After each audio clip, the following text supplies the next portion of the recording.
Welcome back. My name is Marco Pignataro, and I'm the Managing Director of the Berklee Global Jazz Institute, and I'm pleased to present the next continuing experience presentation from the class 2020, the Continuing Master. And today, the next presentation is Anton Derevyanko with his presentation entitled A Note to My Mentors. And couple of biographical data about Anton. Hailing from St. Petersburg, Russia, Anton is a Boston-based saxophonist and composer. Rooted in the jazz tradition, Anton aims to push the boundaries to music to create an interactive, inspiring, and meaningful experience through his construction of melodies, solos, and compositions. Classically trained in piano, he also plays flute and clarinet and regularly perform and record within the scene. And as part of this committee, we would like to welcome Maestro Alain Mallet.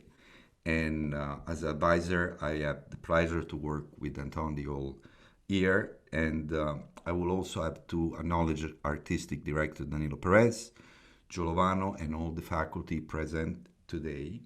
And without further ado, I would like to introduce Anton Derevyanko, a note to my mentors. Anton, good luck, and I hope you have a good time presenting your amazing work. It's so good to see all of you here. Thank you so much. Every single person that came out, it really means a lot to have your support here in this moment. So why don't we get started?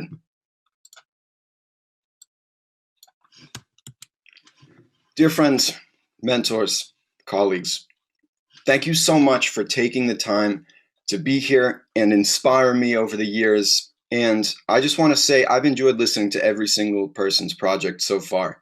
It has been so incredible and so inspiring, some of the output that you guys have created. And I hope to try to do something on a similar level. And before we get started, I want you to take a second. I want you to think of a mentor or a teacher or somebody that has had a profound impact on your life. Now that you have somebody in mind, I want you to ask yourself, what if you had never met that person? Where would you be today, and what would your life be like? After moving to the United States from Russia, my family and I ended up in Medfield, Massachusetts, which happens to be the birthplace of music education in this country. The teachers and the community here changed my life so much. Without them, chances are I wouldn't be here studying alongside all of you, or even pursuing a career as an artist. And I want you to keep in mind throughout this presentation that Medfield is a public school system, not a private school, not an art school, and not a music school. And throughout this past year, it's been my goal to re-emphasize that fact, to re-emphasize the importance of public music education through the lens of my own mentors and friends, and to also pose the question of why such a strong music program isn't available to everybody. Why is it not universal? These are some of the people who I spoke to, some of the people that inspired me. The first step of this process was to reconnect with the people that changed my life, as well as the people that had similar experiences to my own. I had to explore what these people believe in and how they were able to be so successful as teachers, as advocates, as mentors. And I had two goals with these interviews. Primarily to find out why music education is so important to the human experience. And secondly, as I mentioned before, to figure out why there is so much inequality across the country in terms of education and what we as individuals can do about it. Let's go back in time for a second. Lowell Mason from Medfield was the father of music education in the United States. After his school, the Boston Music Academy, opened up, universities and colleges all around the country started pursuing the same path, including Oberlin, New England Conservatory, Berklee College of Music. And in the sphere of K through 12 education, public education over the past 2 centuries has faced so many roadblocks in terms of race and class. With the 14th Amendment, we see a guarantee of equal rights to all US citizens, regardless of race. But yet, a century and a half later, you can find inequality in almost every single community, suburban, urban, and rural, all over the country. On top of this inequality, there are school administrators who still do not believe in music education. But to lose music education means to abandon creativity. It means to sacrifice community. It means children robbed of an opportunity to play, to perform, to travel, to learn, and to grow as human beings in ways that other subjects simply are unable to accomplish. After all, what is a life without music and a society without creativity?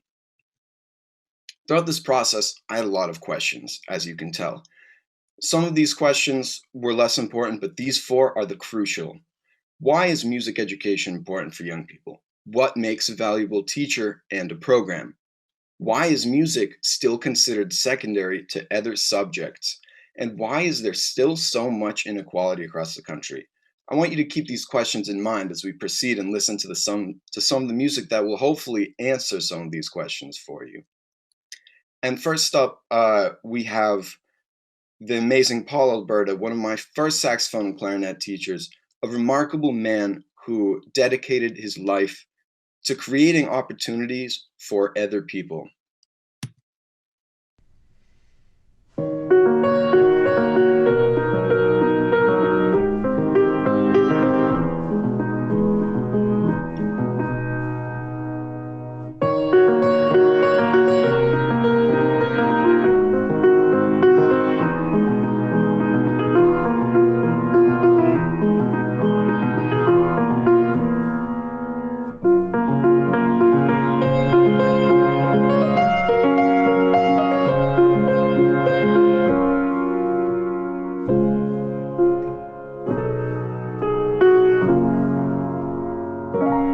I got into education and I just was excited.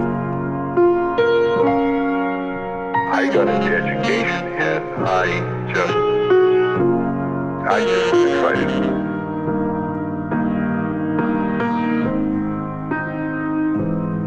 The dedication, the number of hours that you have to put in, and persistency that you need to be a successful music educator, it's certainly a tax. It's a commitment that very few people understand.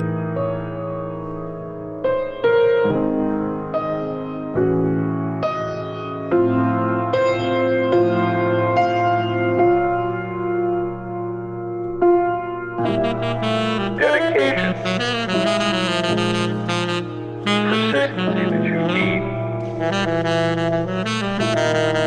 It's certainly a tax. It's a commitment that very few people understand. Very few people understand.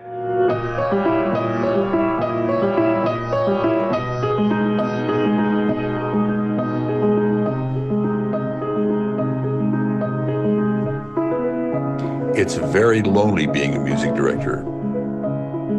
There are how many principals, there are how many teachers, there's only one director.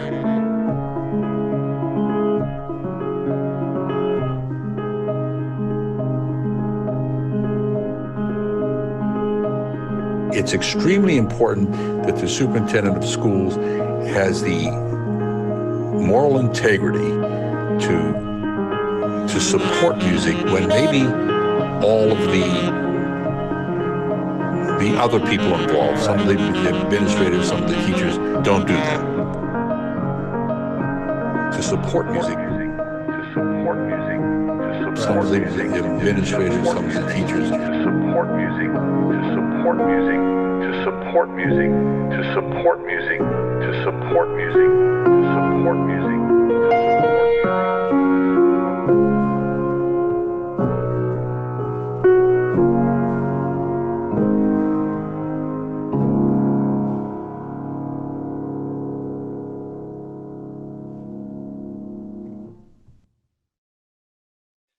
What do we hear from Paul? We hear about commitment.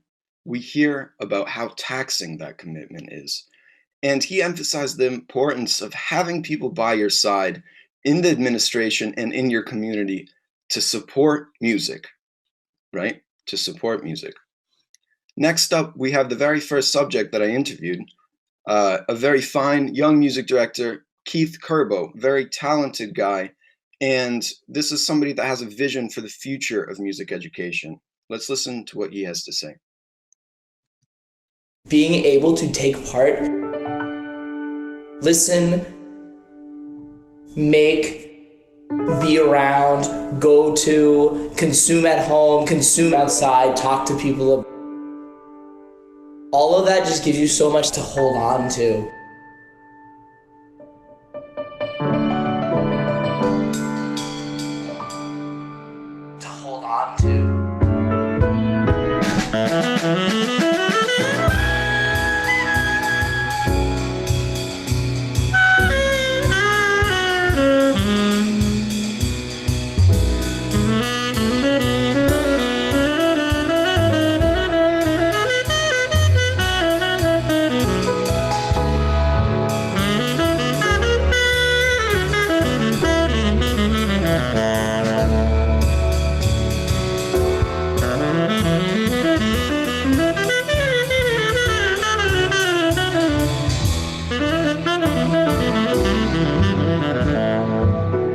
Other teachers there, what they're doing for those kids, that's the thing that I want to do.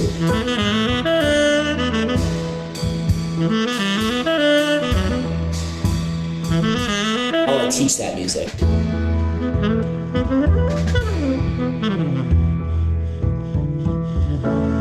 Other teachers, you know what they're doing for those kids, that's the thing that I want to do. Could I teach another subject and kind of do the same thing? And it's like, no, I don't think so.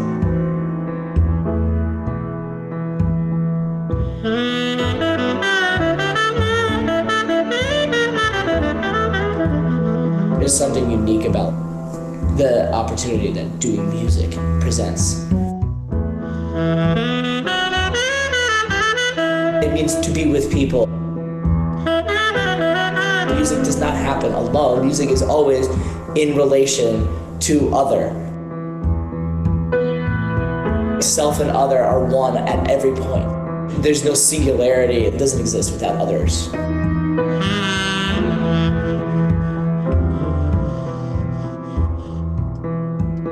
It doesn't exist without others.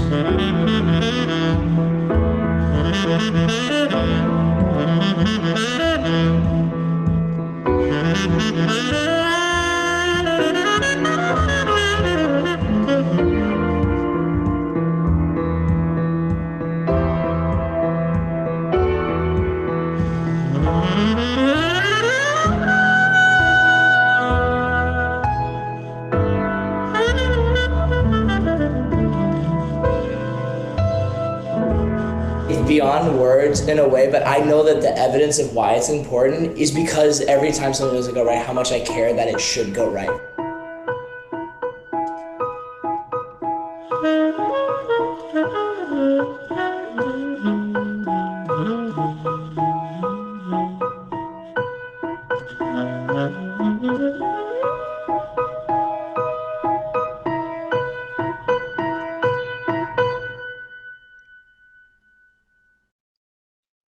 Music education is unique. Its importance is tangible. You can hold on to it. It means community. And teachers have the power to change lives for the better. So what I did with each of these interviews was I developed them into instrumental compositions. And here's a little sketch of the one that was inspired by this interview that you just heard.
So that gives you a brief idea of some of the melodies that came out of these things.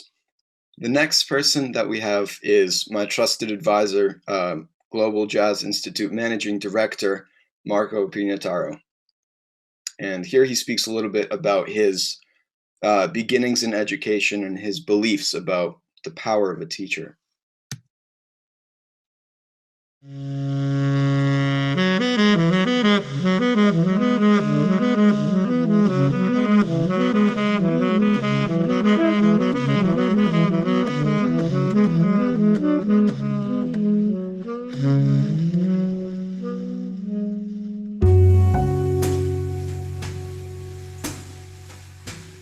I was in a very extremely difficult part of town, dealing with a very specific condition that made that job even more difficult.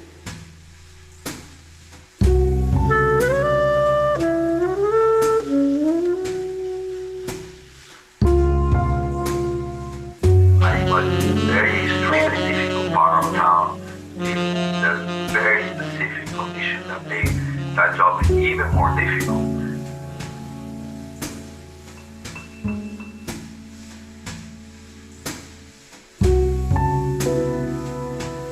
Imagine me my first day on the job, hearing all these teachers really talking about the student almost with a sense of disdain, like they're talking about animals or they're talking about criminals. Like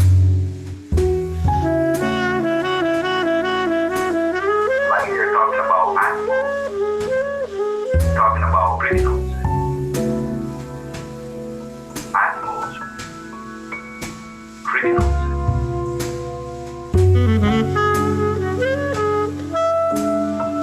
If you feel that way and you're an educator, you should not be an educator. That's for sure.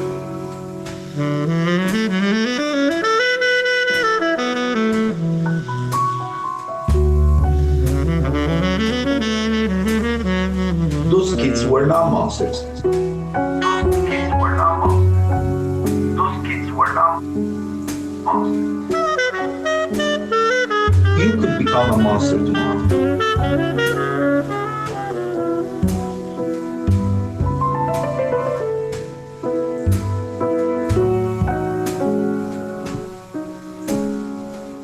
How can we talk about equality? How can we talk about justice when these kids, what kind of chances have the kids to have a normal life when they grow up like this?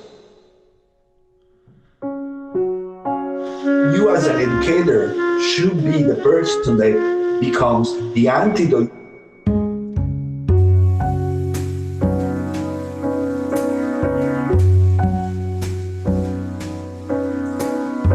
Your position should not be to judge this kid for something that he has no control. Your position should not be to judge.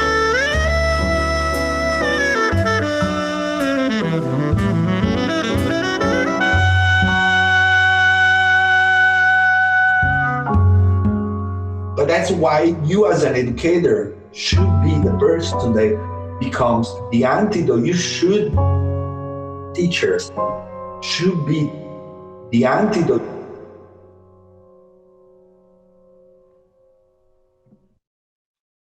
The three takeaways here are humanity. Educators have such a big role in their influence over a student, and that teachers have the power to be the antidote in a situation where a student might need it, in any situation. The philosophy here is simple. Every single student should have access to a quality music education. This is something that Dr. John Benham told me. This is his kind of statement that he lives by. But chances are you already knew this. You knew that every student should have access to a quality education, right? So I asked you to take a step further and don't take it for granted, because it's very easy to do that. Music is enrichment, it's substance, it's culture, it's development. As teachers and as mentors, it is the job of that person in that role to uplift their students, not put them down, as we heard from Marco. We heard a little bit about this, and in my research, I came across a wonderful quote that kind of sums up, the things that we've been talking about so far. And that is, every child deserves a quality education that does not depend on their zip code. Remember that most of you one day are probably going to mentor somebody. You are probably going to be a teacher. Even if it's not in an official capacity, you will have that opportunity to make an impact on somebody's life. And I just want you to remember this quote when you go about that. And just to do a slight recap, here are some conclusions, some takeaways, some obstacles, and hopefully some tips that will allow you to really kind of process this and do what you can for this cause. There are obstacles that stand in our way. Music education is at risk of fading into nothing. Pandemics slash through music programs, with administrators cutting budgets left and right. Systemic racism and classism prevent so many people from rising up. Last year, there were 3.8 million of them, kids with no music in their lives. But these obstacles, they can be overcome. Let us remember our mentors and how they changed our lives. Let us pass on their gift to those who need it now. Let us acknowledge the inequality and drive it into the ground. Let us have a voice. Even when it seems like there's nothing that we can do, turn to your communities. There's always a way forward, even if we don't see it just yet. I, for one, will not stop here. This is just my beginning. I will do everything in my power to do the work that needs to be done, and I hope that you will join me in doing the same. Thank you so much to every single one of you that listened to what I had to say today, and I hope that you stay safe and stay well.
Thank you so much for being here with me today, for listening to what I have to say. It really means so much to see every single one of you that came here today.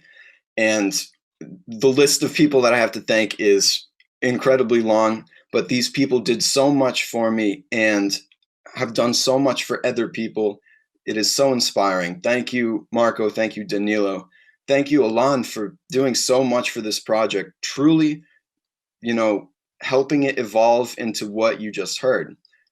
Thanks to George Garzone for his always wise, support and the things he had to say. And as you can see, the list goes on. Thank you to the faculty, the graduate staff, and to every single person that helped me to get onto this path.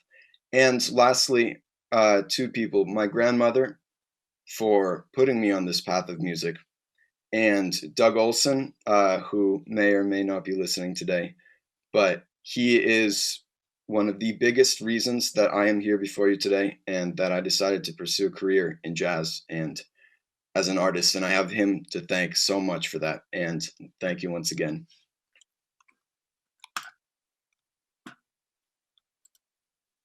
Here are some sources. I'm happy to share these sources with all of you if you, shoot me a message. Wonderful, Anton. What a powerful presentation. Thank you so much for this inspiring music and words. And I would like immediately to give the word to Maestro Alain Mallet as part of the committee, and then I will tell you a couple of things too. Thank you, Marco. Gosh, it's every time I'm witness to some of these presentations, there are so many thoughts that come to mind.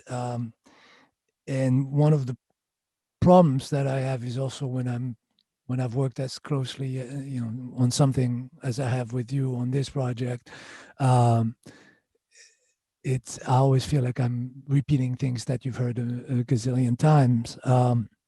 So I just want to maybe reiterate the fact that you are doing something that is noble, that is really inspired by very earnest sentiments, and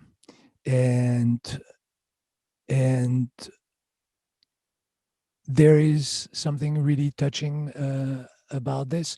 I feel like probably the next step, if you continue down that path, is to really open up beyond your own experience to things that you have to use your imagination to see what other people's experience which might have been different from yours, obviously, because this is a very personal statement. What you just did, talks about your own mentors and your own educators, and that's one of the great challenges that we have, I think, as educators, is to figure out how to make people respond or understand something when they don't actually react to what you thought was the way to present something or the way to share something. Then you have to come up with some other idea that you weren't able to come up with at the first place, and that's very challenging. But I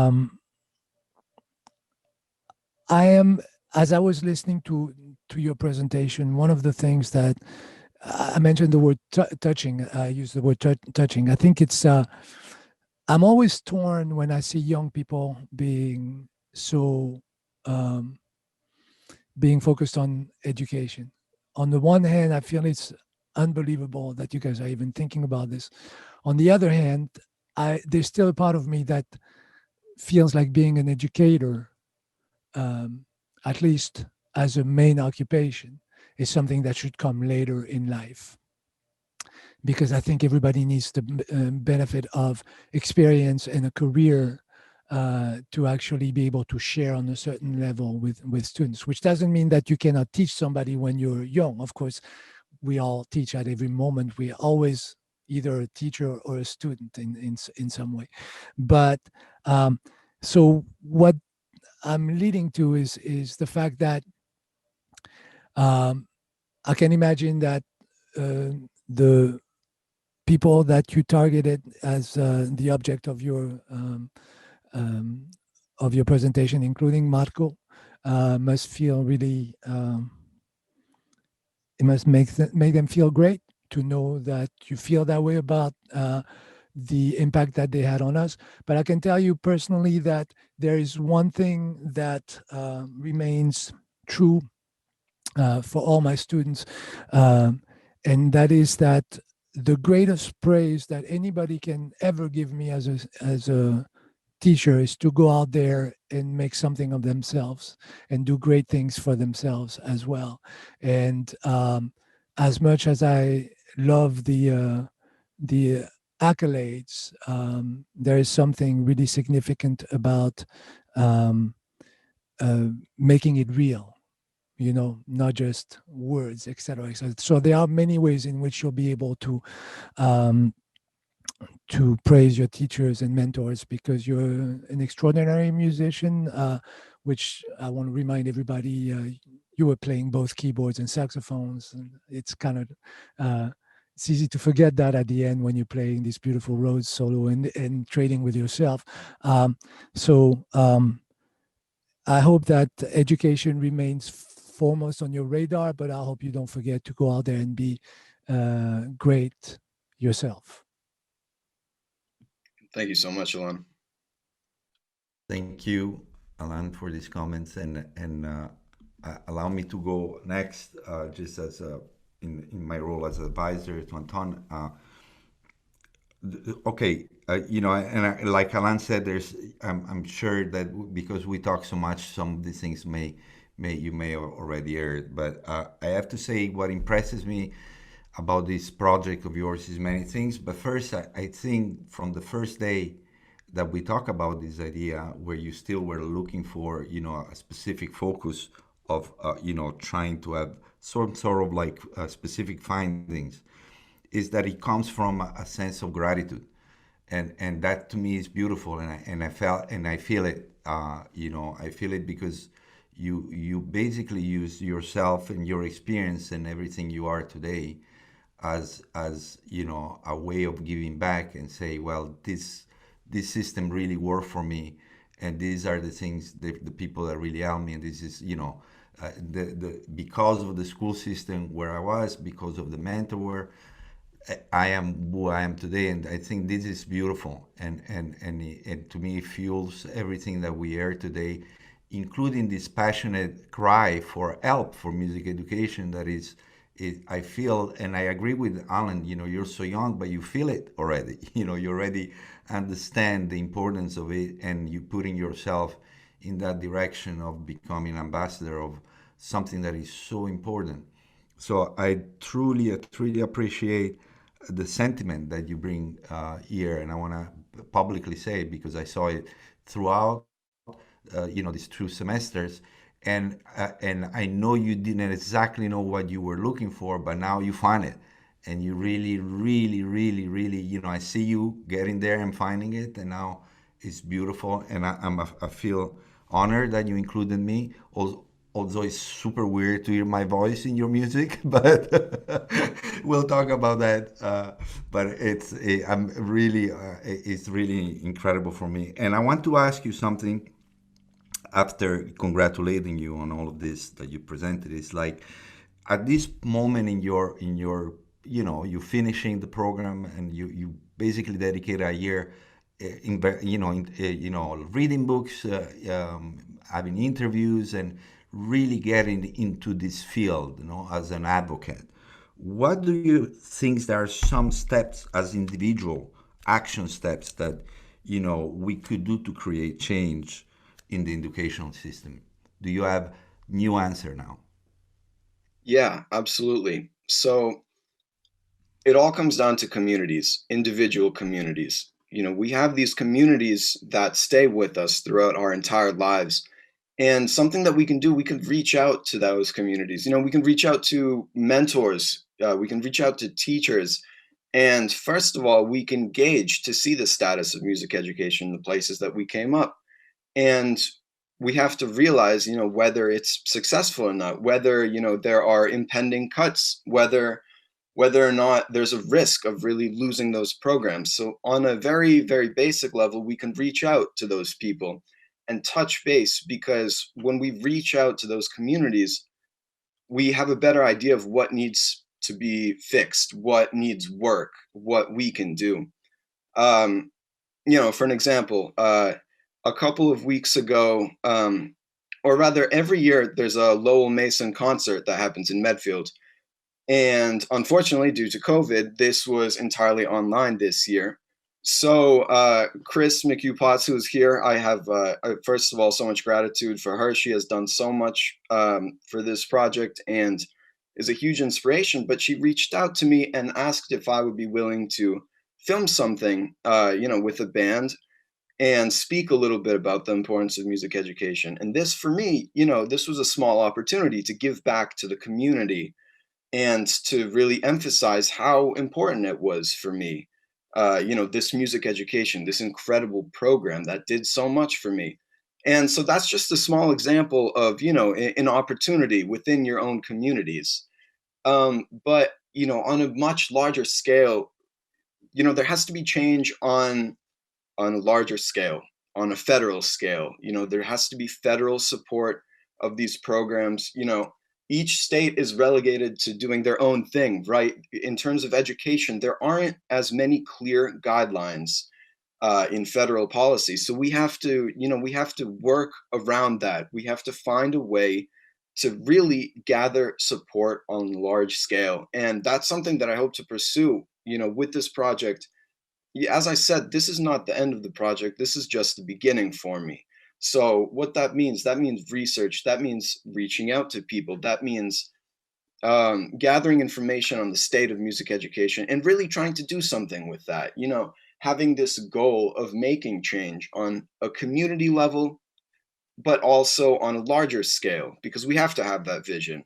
Otherwise, if there's no federal support, there's no backbone, it's all going to fall apart, as it has been over the past couple of years, especially this year, as we've seen countless music teachers losing their jobs, countless programs losing funding. It's unacceptable. It's unacceptable that there's not government support for those people, for those programs. And so I'll come back to my original point. Communities, our own communities, individuals, and reaching out to people to really come together to see the problems that stand in the way and do what we can in that moment to do what we can about it. Thank you, Anton. Before I pass the word, I just something I didn't mention, but I wanna say it is that at the beginning when I presented Anton, I didn't mention that Anton has been with us for the undergrad program as well. So he's been around at least 3-4 years in the program, and I know Danilo feels the same. But we're really, really proud of seeing so much growth in all these years, and we all remember you when you enter, and to see this is really incredible for me, very personally, very rewarding. Thank you so much. And I would like to invite any other faculty or part of the board to have questions or comments. I just wanted to say something, if that's okay. Oh, Joe, did you want to go ahead? No, go ahead, Alan. Okay, I'll just keep it brief.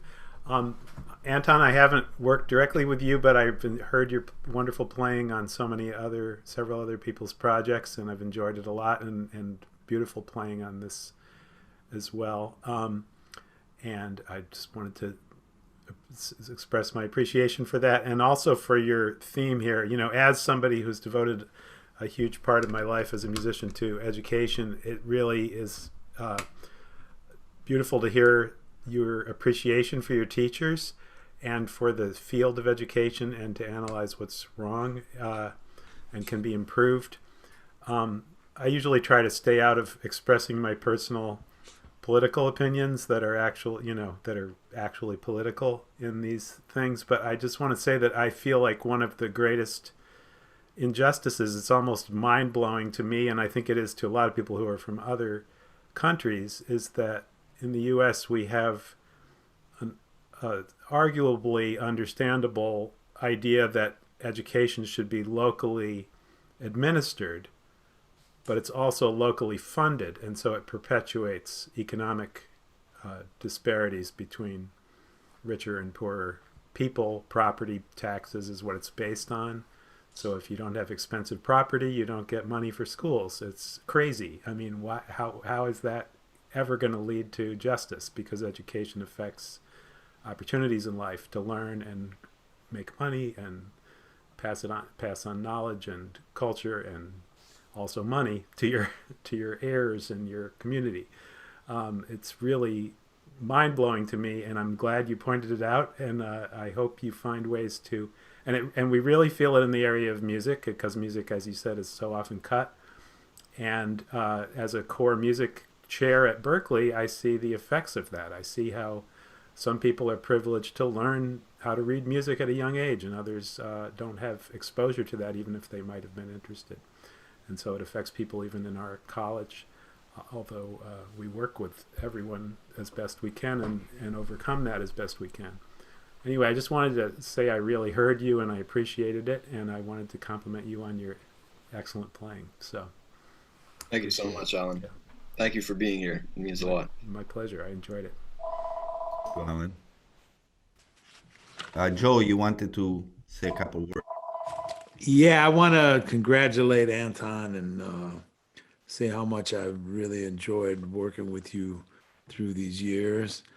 And I really appreciate your honest, warm delivery on this topic and subject, the importance of music education and really sharing the blessings, things Marco touched on, the humanity and your role model, how influential you are when you share the blessings like that, and you don't even realize it as it's happening sometimes. I mean, I grew up in a public school system also outside of Cleveland, in Euclid, Ohio, and I was in the orchestra and the choir, and also studying with my dad and listening to his records and realizing the depth of the expression and music. And I guess it was the first time you made me think about some stuff, but I remember in 6th grade, in our class, there was a moment they called show and tell, where everyone would bring in something and talk about it. And I brought in a Rassan Roland Kirk record and played it for the class. And my teacher wasn't hip to that music at all, and went out and got other teachers and the principal, and they all came and listened to this music. And I spoke about jazz and my dad and his records, and thinking about it now, it was the first time I addressed some folks and spoke about something that I had a passion for, and I was just starting to touch on trying to learn how to play, and how that moment kind of led me into realizing I was sharing something that I learned, and that just has been a continuous journey in my life, in the different situations I've been in addressing young folks, with lesser opportunities or whatever,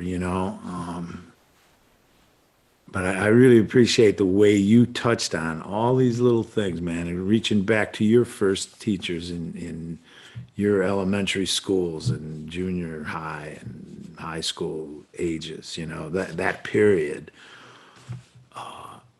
That's so beautiful, man. And that acknowledgement, really incredible, man. The dedication, the support, the commitment, listening to consume music and participate with others.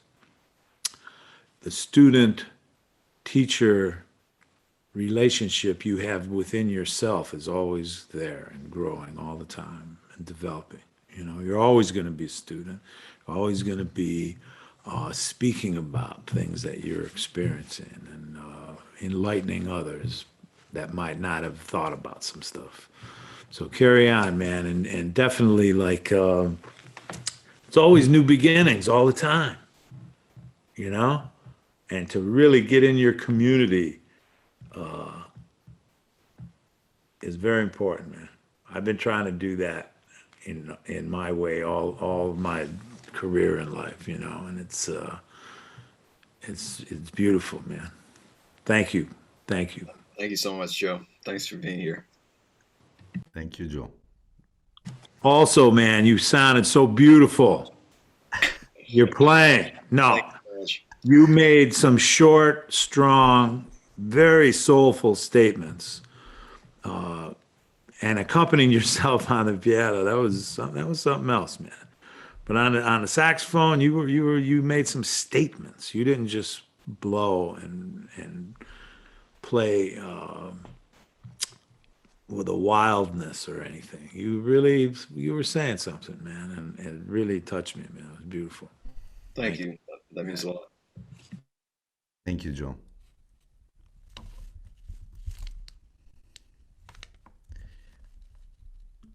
Any more questions or comments? Antoine, congratulations. Wonderful tribute to mentors. I really resonated coming from that kind of experience where I have so many mentors in my life. Made me reminiscing, some of them right here in front of us, people who I grew up with. So it's beautiful testament to finding things that inspire you and keep you motivated to create music. The research has a personal journey touch too. It's wonderful. The musicality, I side with Joe and everybody. Wonderful tenor. It's so good to hear you. So much growth during this year, man, since I first heard you. There's so much power to what you want to say now and how you said it. And that's wonderful. The ability to deliver the presentation was right on. It's very engaging. The idea that was touched upon, saving music education or bringing back music education, I just love that idea. You really exposing some of the issues in society where they are willing to invest more money in things that are not really a priority in our society, and leaving out things like this. Here are some comments that, after saying all of that I would like to bring to the table so you can reflect on it. One is, I like the idea of bringing back education. There is a part of me that reflects on the idea of what kind of education has to bring back, because Western education has propagated alienation, in my experience, in myriad ways throughout the history of the way they present curriculum, because they build it upon separating from the social origins of the music, of the people, of the school as an institution in their community. I agree with what Alan mentioned. We're building a society that if your taxes are not high, you don't have access to a good education. That's one thing. I think you could go a little deeper on that and reflect on what kind of education you want to make available and how you can actually have ideas to make it available from our private sources, for example. Now, here's another contrafact. I do agree, coming from my parent, my father, and the BGI philosophy, that it is that music has proven scientifically to carry all the science to help humanity. Music therapy has proven that.